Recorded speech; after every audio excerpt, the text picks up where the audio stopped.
In this morning's Health Watch, early puberty. Research shows that some girls are reaching that stage in life earlier than ever, for about 15% by the age of 7 years old, something that was unthinkable not so long ago. Medical correspondent Dr. Jennifer Ashton is here with a look at the risks posed by early puberty. Doc, good morning. Good morning, Chris. Let's talk about the normal ages for puberty and what's now considered early puberty. Well, it differs for girls and for boys, but when you're talking about girls, which is what this study really referred to, normal puberty occurs between the ages of 8 and 13 in general. Now we're talking about what was used to be referred to as precocious puberty, meaning it was rare.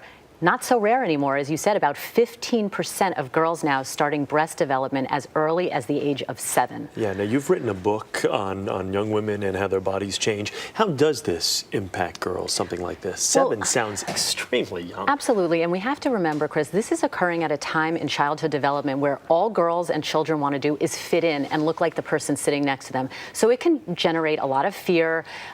It's not cute.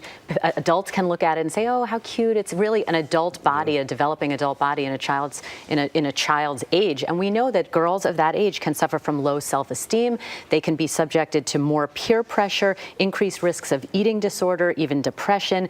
They are known to participate in sexual activity at an earlier age because of this. And also they can be shorter because we know that estrogen, which is one of the key hormones in puberty, closes off the growth plates, and girls will not be as tall as they would if they went through puberty at a later age. Like we mentioned in the lead in a few moments ago, this was almost unheard of decades ago. Why is this now happening?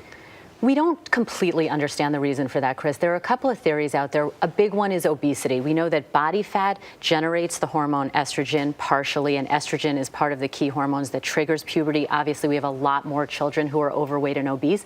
Also, there's a theory that environmental exposures, things like BPA that are ubiquitous in our environment, can have hormone-like activity, and research is ongoing as to whether that plays a role. And also your family history. You know, if your mother went through early puberty, you have a greater chance of going through early puberty as well. This can also cause some health risks for young ladies down the road as they get older. What do they need to be aware of? Two big things: increased risk of breast cancer, increased risk of uterine cancer, again, because there's more time that they're subjected to the hormone estrogen. So it's not a trivial thing by any means. Real quickly, is there anything that parents can do to slow this process with their kids? Well, be on the lookout for these signs. If you see anything, either in your child, talk to the pediatrician and reassure them this can be a very frightening process for a child as well as a parent. All right. For any more information on this, you can, of course, go to our website. Dr. Ashton, good to see you this morning. You bet, Chris. Thanks so much.